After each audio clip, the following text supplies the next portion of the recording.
Hello बच्चों, कैसे हो आप लोग। आज का जो हमारा वीडियो लेक्चर है ये कंटिन्यूएशन है लास्ट वीडियो लेक्चर का। लास्ट वीडियो लेक्चर में हमने ये 3 आइटम ऑफ एडजस्टमेंट्स का ट्रीटमेंट सीखा था।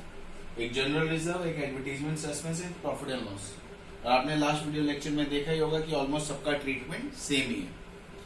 आज हम जो ट्रीटमेंट सीखने वाले हैं वह वर्कमैन कंपनसेशन रिजर्व का। वर्कमैन कंपनसेशन रिजर्व मैंने यहाँ लिख दिया है। पहले हम समझेंगे कि वर्कमैन कंपनसेशन रिजर्व होता क्या है ना। Workman compensation reserve is a reserve which is created to compensate the employees. Workman मतलब हो गया employees, worker, employees. So workman compensation reserve is a reserve which is created to compensate the employees. Compensate the employees when there is an accident. Sometimes in a factory some accident occurs because of which some employees may meet with some accidents. Casualty happens to the employees. Death may also happen. At that time, a firm and organization has to compensate the employee or its dependents. उनकी family को या employ को देना होता है। वो compensation का जो अमाउंट होता है वो ह्यूज अमाउंट होता है, एक अमाउंट बड़ा अमाउंट होता है, उनकी सैलरी से कई गुना ज्यादा होता है, मल्टीपल टाइम्स में होता है। तो अगर मान लो इस तरह की कैजुअलिटी हो ऑर्गेनाइजेशन में और ऑर्गेनाइजेशन को एक अमाउंट देना पड़े एम्प्लॉइज को, वर्कर को, तो ऑर्गेनाइजेशन के लिए उस साल एक बर्डन आ जाएगा बहुत बड़ा। और हो सकता है ऑर्गेनाइजेशन को कैश क्रंच भी हो सके और उसकी फाइनेंशियल पोजीशन भी गड़बड़ा जाए। ये चीजें ना हो इसलिए ऑर्गेनाइजेशन पहले से हर साल कुछ amount, small amount transfers to a reserve which is known as workman compensation reserve. Reserve का पर्पस ही यही होता है कि हर साल प्रॉफिट में से थोड़ा थोड़ा अमाउंट ट्रांसफर करें और जब जरूरत पड़े तो उसको यूज कर लें। जनरल रिजर्व के लिए कोई स्पेसिफाइड पर्पस नहीं होता, इसलिए उसको जनरल रिजर्व बोलते हैं। और ये एक तरह का स्पेसिफिक रिजर्व है। इसका नेचर क्या है? ये एक तरह का स्पेसिफिक रिजर्व है क्योंकि ये रिजर्व स्पेशली वर्कमैन को कंपनसेट करने के लिए बनाया गया है। ये रिजर्व का पैसा ऑर्गेनाइजेशन किसी और पर्पस के लिए यूज नहीं कर सकती है। सिर्फ वर्कमैन का अगर कंपनसेशन हो because of some accidents, because of some casualty, तभी ये रिजर्व का पैसा यूज होगा उनको कंपनसेट करने के लिए। अदरवाइज अगर कोई क्लेम ना हो तो ये पैसा वापस से प्रॉफिट में से क्रिएट हुआ है तो वापस, और प्रॉफिट किसको मिलेगा? पार्टनर्स को, तो वापस से पार्टनर को दे दिया जाएगा। I repeat, workman compensation reserve is a kind of specific reserve which is created to compensate the employees at the time of any kind of casualty, accidents. If there is a kind casualty और accident, this reserve will be used to pay the employees. If there is no such casualty, the reserve lying in the books will be transferred to partners capital. तो ये आपका concept है और मैंने थोड़ा बहुत इसका ट्रीटमेंट भी आपको बताने की कोशिश की। अब हम जल्दी से इसका डिटेल ट्रीटमेंट समझ लेते हैं। जब भी कोई चेंज हो पार्टनरशिप फर्म में in form of admission, death, retirement और change in profit sharing ratio. फिलहाल हम टॉपिक एडमिशन में पढ़ रहे हैं तो we will understand from the context of admission. Say for example,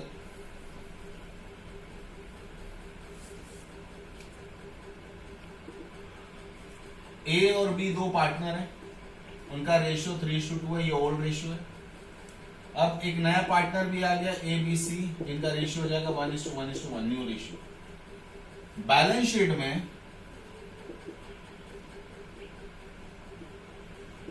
31 मार्च 2019, ये हमारा अप टू 31 मार्च 2019 है। जैसे हमने पहले के एग्जांपल्स लिए, मैं वैसे ही डेट्स, रेशियो सब वैसे ले रहा हूं।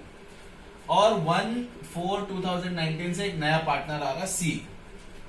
बैलेंस शीट 31 मार्च 2019 की है, मतलब C के आने से पहले की बैलेंस शीट। उस दिन हमारी बुक में वर्कमैन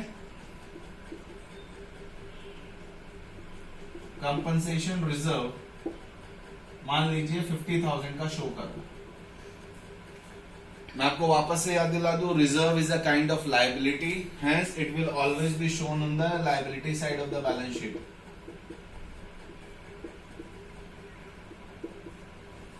तो ये वर्कमैन कंपनसेशन 50,000 का है।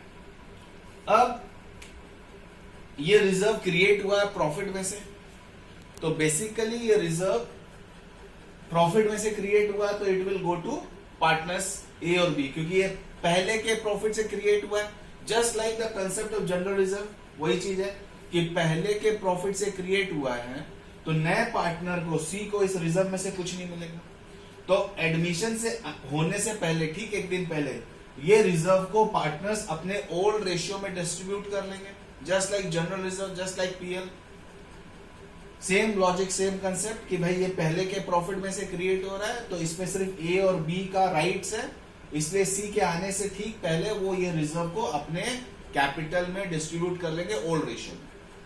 But here question is, it is a specific reserve, जैसे मैंने बताया, it is not a general reserve. तो स्पेसिफिक रिजर्व में हमें एक चीज देखनी पड़ती है कि 31 मार्च को अगर कोई हमारा स्पेसिफिक रिजर्व है, जैसे कि यहां पर हमारा वर्कमैन कंपनसेशन रिजर्व है, तो उस डेट पे कोई क्लेम भी है क्या, तो वो आपके क्वेश्चन में नीचे नोट में या एडजस्टमेंट में दिया हुआ रहेगा, एडिशनल इंफॉर्मेशन में दिया हुआ रहेगा, कोई अगर क्लेम है क्या। तो मान लो देयर इज अ क्लेम, तो एक क्लेम हो गया, मान लो there is a claim of ₹40,000, claim है, क्लेम मतलब claim on from on account of workers accident. मतलब उस साल हमने जब देखा, हम अकाउंटेंट ने देखा कि भाई जनरल वर्कमैन कंपनसेशन रिजर्व तो है, फिर हमने उसकी रूल बुक देखी, पूरा इंफॉर्मेशन सर्च किया, तो पता चला कि हमारे पास एडिशनल इंफॉर्मेशन में कि क्लेम है ₹40,000 का। तो इसका मतलब नॉर्मली जैसे हम 50,000 अगर जनरल रिजर्व होता तो पार्टनर्स को डायरेक्टली डिस्ट्रीब्यूट कर सकते थे, बट यहां डिस्ट्रीब्यूट डायरेक्टली नहीं होगा, क्योंकि ये जो क्लेम का पैसा है पहले ये रिजर्व में से यूज होगा।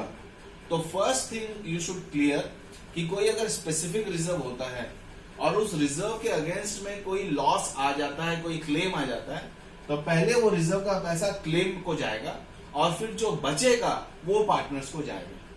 तो इसकी हम लोग ट्रीटमेंट क्या करेंगे, जर्नल एंट्री क्या करेंगे। जनरल एंट्री में रिजर्व हम डिस्ट्रीब्यूट कर रहे हैं, तो रिजर्व लायबिलिटी होती है, जब डिस्ट्रीब्यूट करेंगे तो डेबिट हो जाएगा। तो workman compensation, workman compensation reserve debit, कितने का रिजर्व है, 50,000 का, तो हम पूरा 50,000 लिख देंगे। फिर सबसे पहले रिजर्व में इसका सबसे पहला राइट है क्लेम का, जो भी लायबिलिटी या लॉस है, मतलब जिस पर्पस के लिए रिजर्व क्रिएट किया गया। तो क्लेम का अमाउंट कितना, 40,000, तो 2 लिखेंगे वर्कर्स क्लेम और वर्कमैन क्लेम। वर्कमैन क्लेम कितना, 40,000, बचा कितना, 50 में से हमने 40 ट्रांसफर कर दिया क्लेम में, तो 10,000 बचा, 10,000 चला जाएगा ओल्ड पार्टनर्स के ओल्ड रेशियो में, क्योंकि ये जो रिजर्व है ओल्ड प्रॉफिट से क्रिएट हुआ है। तो ये आपका हो जाएगा A's capital to B's capital. 10,000 को हम ओल्ड रेशियो 3:2 में डिस्ट्रीब्यूट करेंगे, that is 10 divided by 5, 2, 2 3 is 6 and 4,000. Narration being workmen compensation reserve transferred to worker claim and balance distributed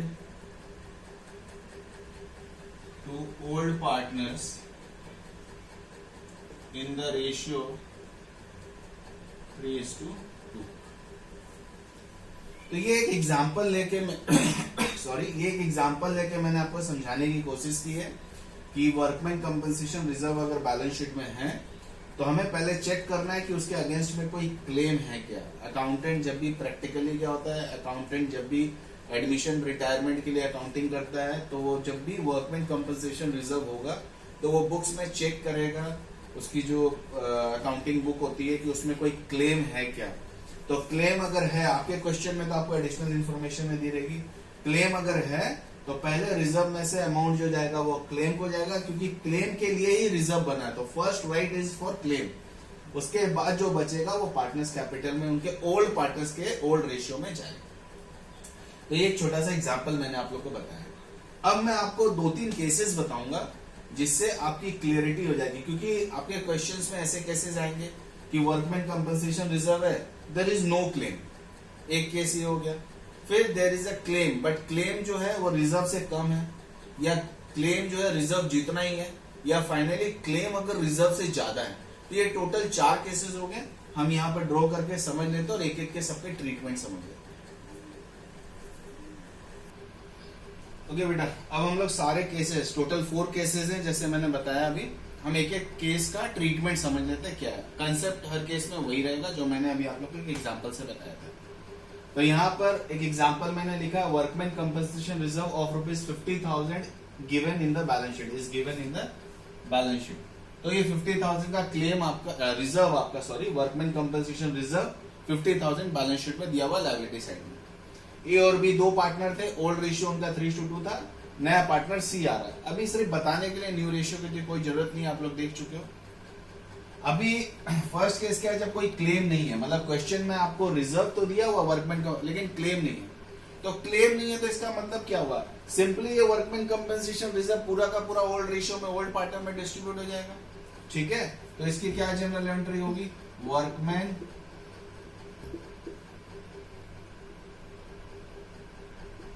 compensation reserve account debit to A's capital to B's capital, और old ratio में ये 50,000 distribute हो जाएगा, that is 3:2 के ratio में, तो that is 30,000 and 20,000। तो अगर आप ध्यान दो, जब भी कोई स्पेसिफिक रिजर्व के अगेंस्ट में उसका क्लेम ना हो तो स्पेसिफिक रिजर्व क्या हो जाता है, treated just like general reserve. क्योंकि जब कोई स्पेसिफिक रिजर्व का वो जो क्लेम या लॉस नहीं आ रहा है, तो ये जो वर्कमैन कंपनसेशन रिजर्व है उसका ट्रीटमेंट सिंपली किसके जैसा हो जाएगा, जनरल रिजर्व के जैसा। आपको डायरेक्टली उसको ओल्ड रेशियो में डिस्ट्रीब्यूट कर देना है। और आप ये प्रीवियस लेक्चर में और आज के लेक्चर में भी मैंने बताया, क्योंकि ये जो भी रिजर्व होता है वो लास्ट ईयर्स के प्रॉफिट से क्रिएट होता है, इसीलिए वो सिर्फ ओल्ड पार्टनर के ओल्ड रेशियो में जाएगा, जो लॉजिक पहले के रेशियो में। नाउ केस 2 देख लेते हैं।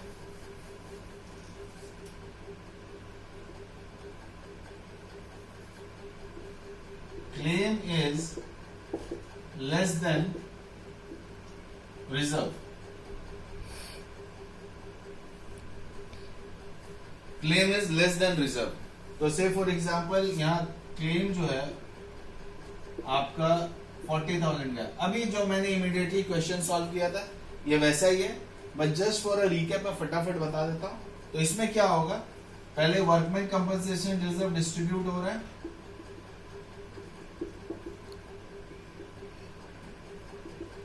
इसका लॉजिक क्या है डेबिट होने का, बेटा जो भी लायबिलिटी होती है जब डिस्ट्रीब्यूट होती है तो डेबिट हो जाएगा, जो भी एसेट्स होता है जब डिस्ट्रीब्यूट होगा तो क्रेडिट। तो workman compensation reserve is a kind of liability, अभी हम इसको डिस्ट्रीब्यूट कर रहे हैं इसलिए डेबिट होगा। तो कितने का है, 50,000। ये मैं ये इंफॉर्मेशन में कॉमन रख रहा हूं हर केस के लिए।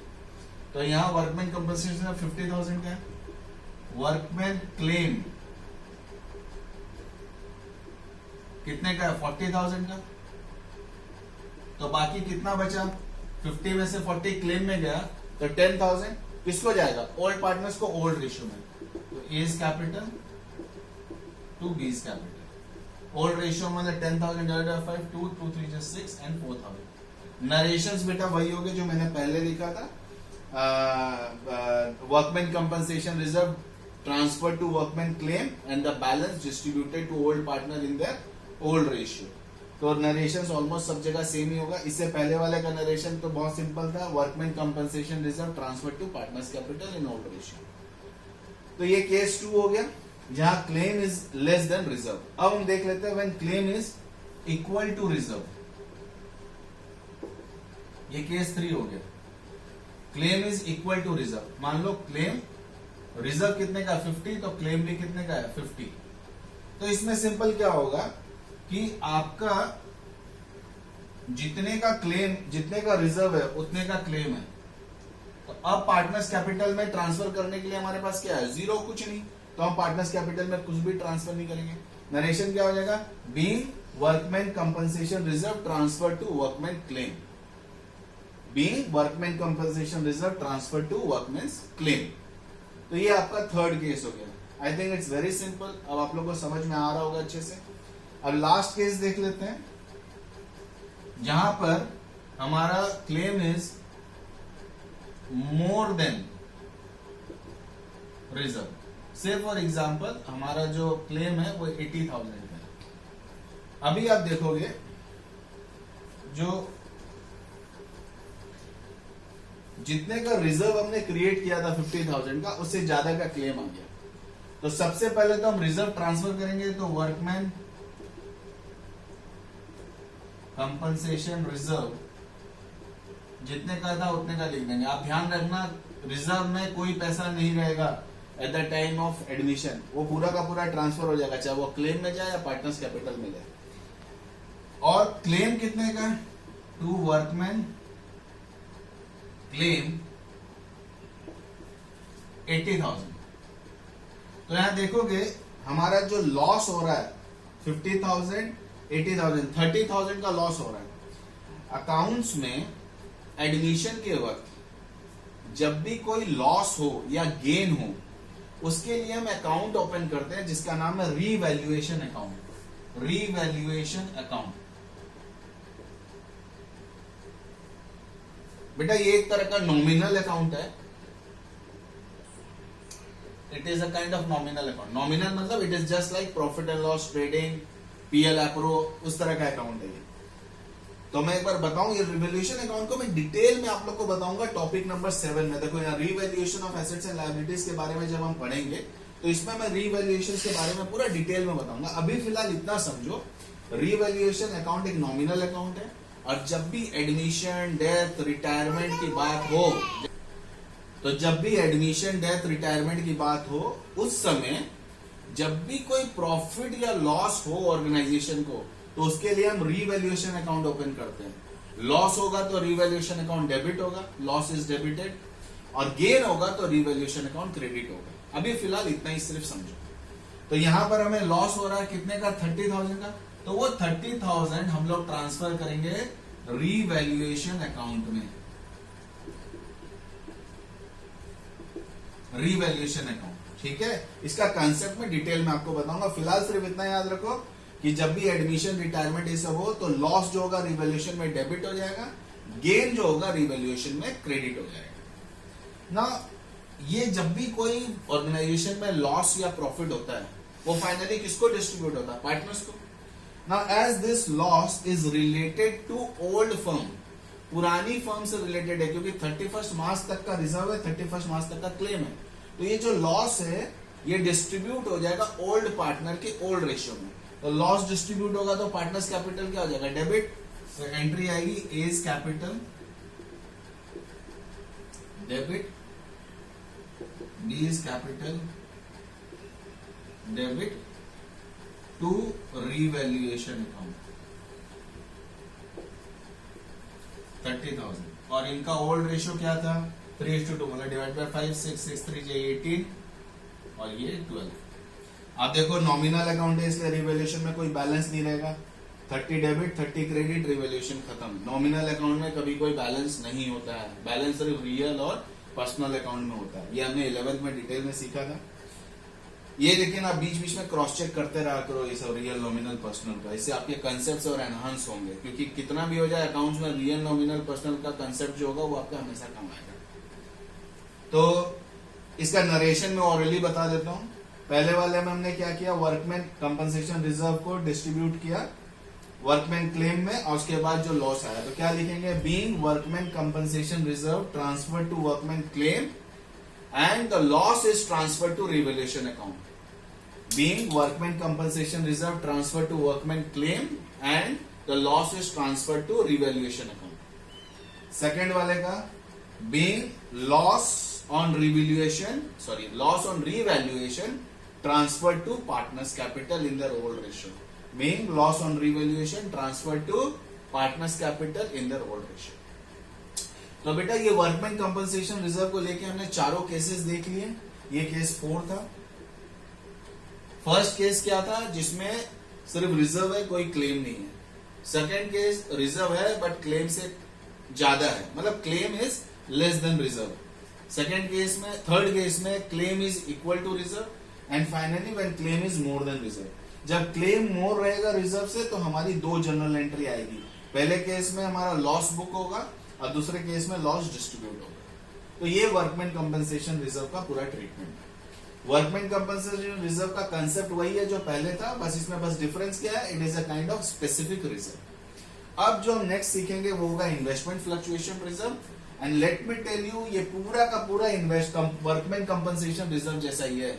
वर्कमैन कंपनसेशन रिजर्व भी एक स्पेसिफिक रिजर्व है, इन्वेस्टमेंट फ्लक्चुएशन रिजर्व भी एक स्पेसिफिक रिजर्व है।